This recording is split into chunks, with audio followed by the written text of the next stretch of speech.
Buti pa to, nakakapaglakad pa, oh. Oh, nakakapaglakad pa, di na kailangan ng Hawi Boys. Oh, so may kartilya. Video ko to, video ko to. Talagang nakipagsiksikan ako. Munti ko na nga iba to yung towel ko, akala ko nasa reno, eh. Kung si SB nakakapaglakad pa ng matino na hindi na kailangan ng Hawi Boys, si Yorme talaga kailangan.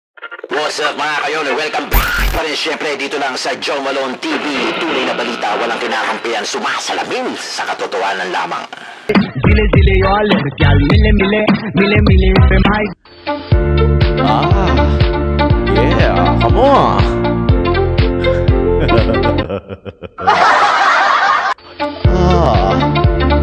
Yeah.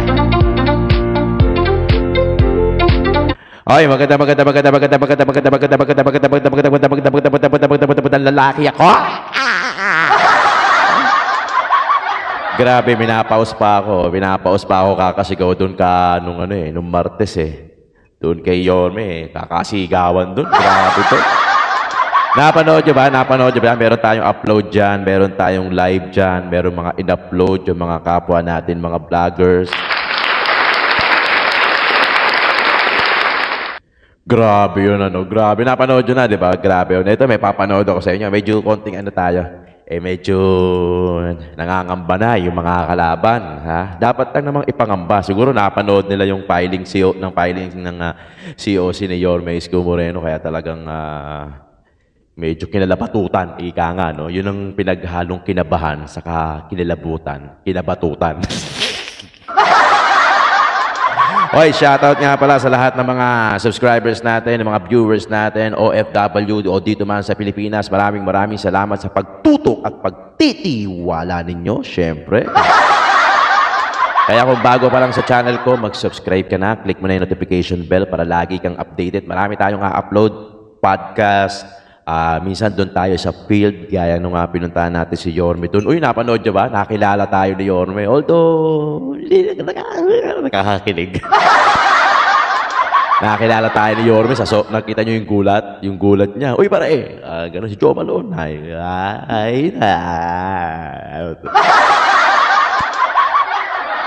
Nahalo kong kape ko maigi. Para nervyusin tayo. Para nervyusin na itong mapapanood ninyo. Pamangkin tuloy sa kabilang channel pa yun. Mga kayo mga channels natin, Kwentong Maynila, para to sa clearing, sa mga Kwentong Maynila. Batang Maynila, Batang Pandagu, Isko Moreno, yan. Pati itong Joe Malone TV natin, news and current issues, hindi lang kay Yorme Isko Moreno to, pati na rin sa mga nangyayari sa ating politika, national o saka lokal. Pero may Yorme pa rin dito. Kaya subscribe na. Pagka-trip mo naman yung mga food trip, mga pagkain, mga mukbang, mga gano'n. Punta ka sa kabilang channel ko. Tito John! Hindi na tayo magpapatumpik-tumpik pa. Panoorin nyo na to. Panoorin nyo na to. Tapos, ito nakita nyo na siguro. Ito sa kabila to.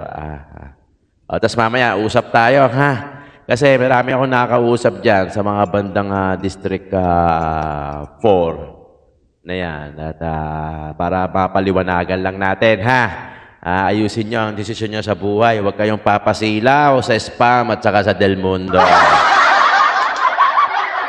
Huwag niyong kakalimutan na kapwa Batang Maynila lang ang makakaintindi sa mga tiga Maynila. Yan na naman tayo, Diyos ko, nakakalimutan nyo na. Yung nakakapag-cause pala ng Alzheimer itong mga delata na to. Okay, panoorin natin to. Huwag na tayo magpatumpik-tumpik pa mga kayo. Panoorin na natin itong sa kabilang video at ang video ni Yorme Isko Moreno ng filing ni COC. Let's go! Medyo hininaan ko yung sounds kasi baka maka-copyright tayo, ma-report. Buti pa to, nakakapaglakad pa, nakakapaglakad pa, di na kailangan ng Hawi Boys. So may kartilya. Nakakapaglakad pa, papuntang SM na yan kasi magpapile din ng COC yan. Hindi ko alam kung kailan. Yun, nakakapaglakad pa. Yun, papasok na ng SM, Yan, balita ko. Ang gagaling ni upline. Sinama yung mga downline.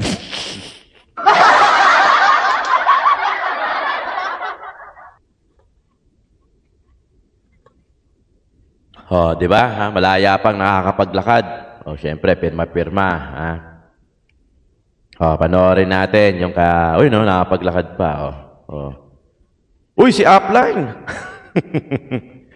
Kasama si downline. Ayan, nakababa na hagdanan. Palabas na ata to. Tanghali pa siguro to, hapon. Ayun, o. Okay. Ayan, kartilya. Yun, no?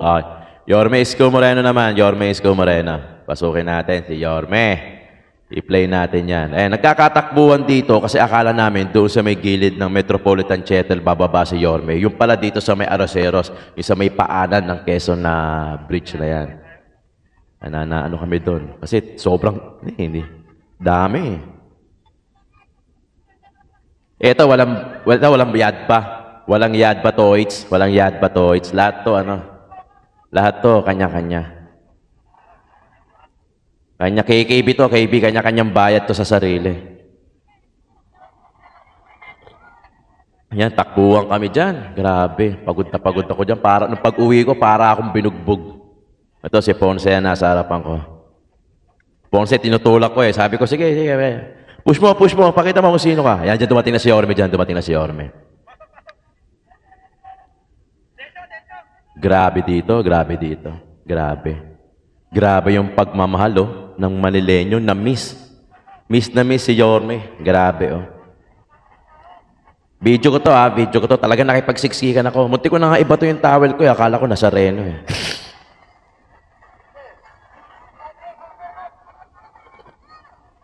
May mga placard, may balloons na letter Y. Daming cameraman, ang daming vlogger. Kasama dito ni Yorme si Chi Atienza, of course, pati na rin yung kanyang Yorme's Choice, yung mga councilor, yung mga konsehal, mga congressman, nandiyan dyan. Full support, grabe.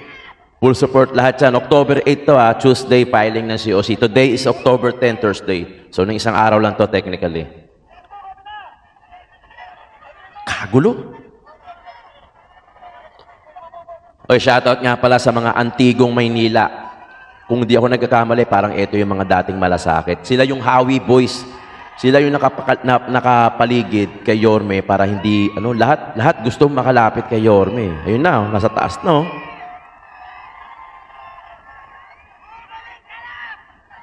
Ako yun.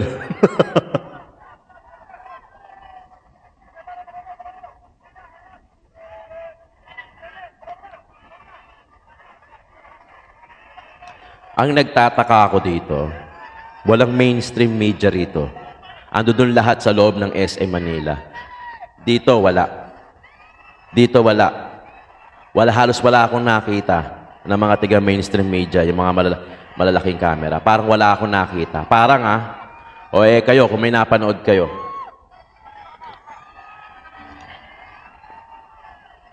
Sobrang dami ng tao rito. Sobrang dami. Kung si SB nakakapaglakad pa ng matino na hindi na kailangan ng Hawi Boys, si Yorme talaga kailangan ng Hawi Boys kasi hindi ko maintindihan. Sa bagay ako din gusto kong makalapit kay Yorme. Talagang nakikipagsisigan, nakikipagbalyahan. Talagang balyahan. Akala mo nasa Reno.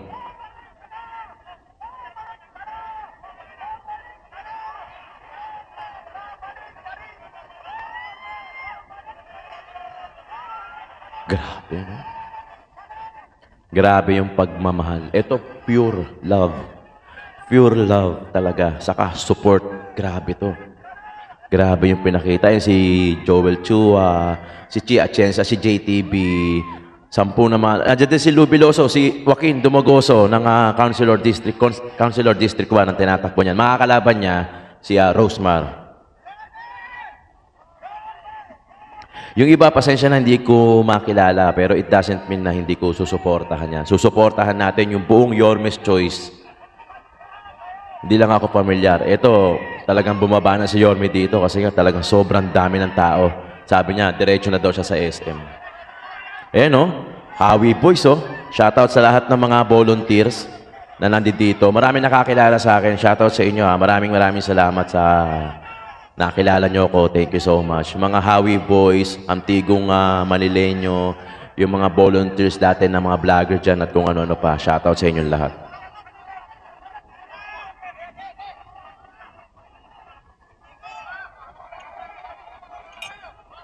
Yun, yung mga naka-blue na collar, mga Hawi boys, mga antigong ano yun, antigong Manileño. Ayan o, hinahawi pa o. Kasi talagang lahat gusto makalapit kay Yorme. Ayun o, yung mga matatanda pa o.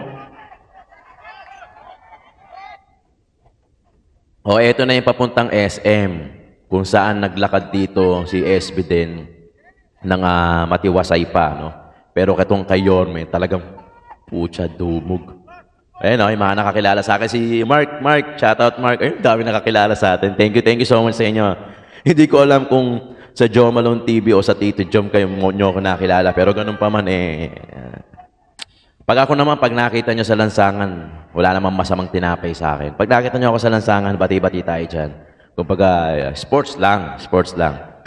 Eto, papunta na si Yorme rito sa SM para makapag-file ng COC. Umikot ako kasi hindi ko kaya. Nag-pull out ako kasi sobrang dami ng tao. Kaya umikot lang ako ng bahagya para makakita ko dito si Yorme.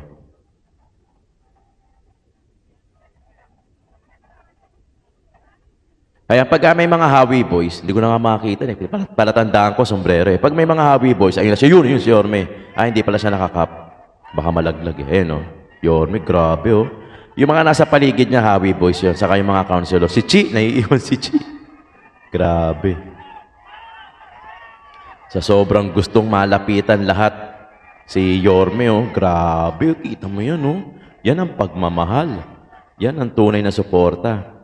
Medyo hindi ko na kinaya dyan, talagang siksikan, kaya magpo-pull out na ako dyan maya-maya. Ayan, oh, si Yorme, oh, grabe, no?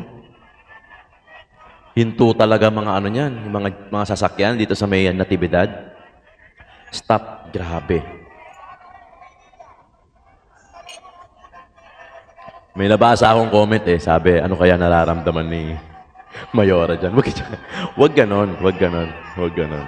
Pero syempre, hindi natin mapipigilan yung boses ng masa pagdating sa mga ganyan. Ayan, yan yung time na nag-pull out na ako kasi hindi ko na kayang arukin. Hindi ko na masamaan si Yorme doon. Pero yung iba talaga, sumama hanggang loob ng SM. Wala tayong nakita mainstream, no? Mainstream media, wala, no? Grabe. Yan ay pinaka-last. Nag-pull out na ako dyan kasi sobrang dami na ng tao. Hindi ko na kaya. Kasi syempre, alam niyo naman, nagkakaedad na tayo. Pero at least sumubok tayo para doon sa mga viewers natin. Kasi sabi ko, di ba? Sabi ko, magpupunta tayo doon sa filing ng COC ni Yorme para may pakita ko kayong video, no? Kasi usually yung mga nire-react natin galing sa mga co-vloggers natin na mga video minsan low-res na. Ito, high-res, kita nyo naman. So, ganon. Kaya talagang gagawin natin lahat, lalo na next year sa campaign period para makasama tayo sa mga campaign ni Yorme Isko Moreno. Huwag kayong mag-alala, may schedule na binababa sa atin, kaya meron tayong access pagdating sa mga pagbabalita ko sa inyo sa mga nangyayari dito sa Kamaynila. Maliban pa doon sa mga national na kino-cover natin. No? So, ganun lang. Sana masuportahan nyo din yung national na reaction ko, kayong mga Iskonian. Kasi, ay nga pala, huwag kayong mag-skip ng ads. Huwag kayong mag-skip ng ads para, ano nyo na sa akin yun?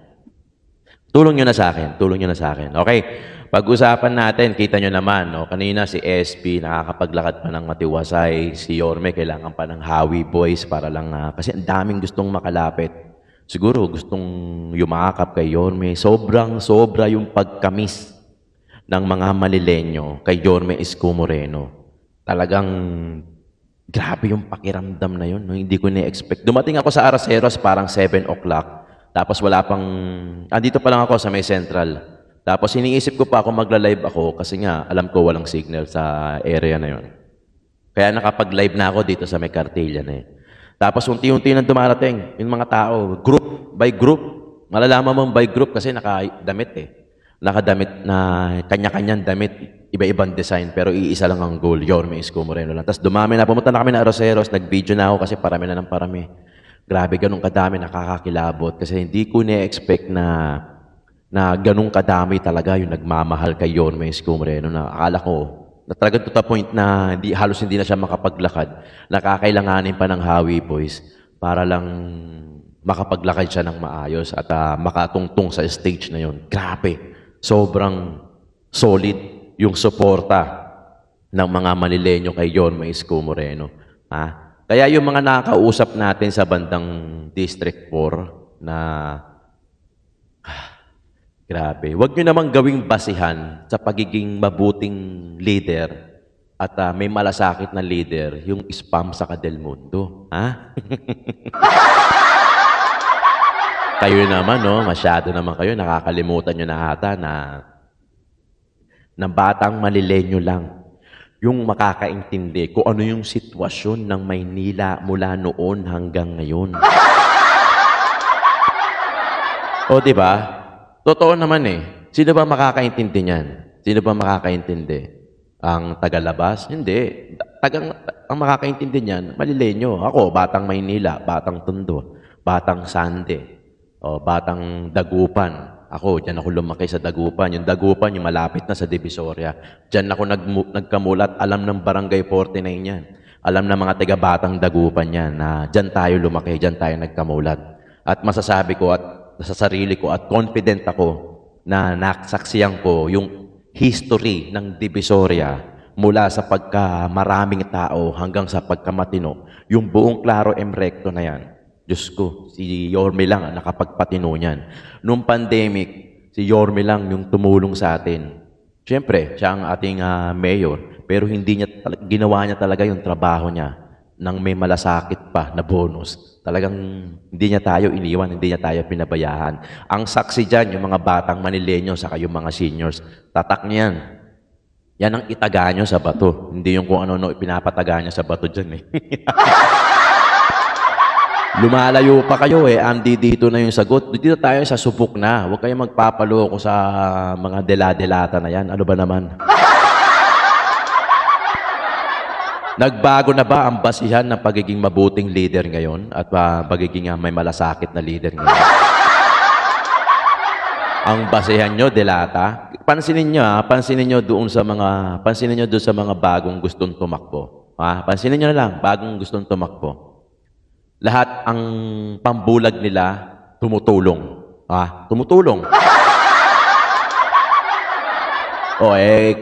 Tayo naman, yung ibang uto-uto naman, ikaw ang iboboto namin kasi tumutulong ka eh. Tama, mali. Bato-bato sa langit, ang tamaan, di buti nga. Huwag ganon. Huwag niyong hayaan na magbago yung basihan niyo sa pagiging mabuting leader at pagiging may malasakit na leader dahil sa kakarampot lang na panandali ang ayuda. Ang dapat, suporta, hindi ayuda. Wala na pala akong kape. Gusto ko sanang nervousin. Kaya yung mga nakausap natin dyan, o yung mga makakapanood nito sa ibang distrito, kung gusto nyong sumugal, sa bagong muka, bagong leader, kayo ang bahala. Pero mahaba pa yung panahon para mapag-isipan nyo. Ibalik tanaw nyo, simula nung umupo si Yorme ng July 1, 2019, hanggang sa matapos yung termino. Isipin nyo kung ano yung mga nagawa ni Yorme sa Maynila. Sige, huwag kayong magpakatanga. Huwag kayong magpakabulag sa kakarampot na delata na ganun lang, di ba? Ang tunay na leader, may malasakit, nagtatrabaho, may malasakit. Si Yorme, lumalabas pa kahit madaling araw eh. Yun na lang eh. Tutulog na lang ng tao, nilabas pa niya, tinrabaho pa niya. Kasi ganun, yun yung may malasakit. Yun yung may malasakit sa lugar niya, sa nasasakupan niya. Biri mo, matutulog ka na lang, tapos na yung trabaho mo eh. Pero lumabas ka pa. Si Yorme lumabas pa para mag-ikot-ikot pa. Para puntahan yung mga police station kung natutulog ba yung mga kapulisan. Tapos, iikot-ikot siya kung may mga nakatambay sa labas. Di ba? Diba? Yun ang tunay na leader. Kayo naman, masyado naman kayo nagpapadala sa delata. Ano ba yan? Okay, yung susunod natin na topic, yung sinabi ni Yorme Isko Moreno sa interview niya na, ayun na nga, no, yung tumaas na naman yung percentage ng crime rates sa Maynila. So parang bumalik na naman daw sa dati. Pag-usapan natin yon, pati na rin yung mga seniors na hindi nakukuha yung kanilang ayuda sa Maynila. So para yun yung dalawang example na in-address ni Yorme Isko Moreno kung bakit gusto niyang bumalik sa Maynila kasi gusto niyang ayusin at gusto niyang gusto niyang ayusin at gusto niyang gawing maayos ulit ang Maynila. Kaya iboto natin si Yorme, si Atienza, at pati na rin ang kanyang Yorme's Choice. Subscribe, click notification bell mga kayon. Maraming salamat sa suporta nyo. Nakikita ko at talagang kahit papano ay nanonood kayo sa akin. Huwag nyo rin skip yung ads natin. Maraming salamat mga kayon. Tunay na balita, walang kinakampihan, sumasalamin sa katotohanan lamang. God first.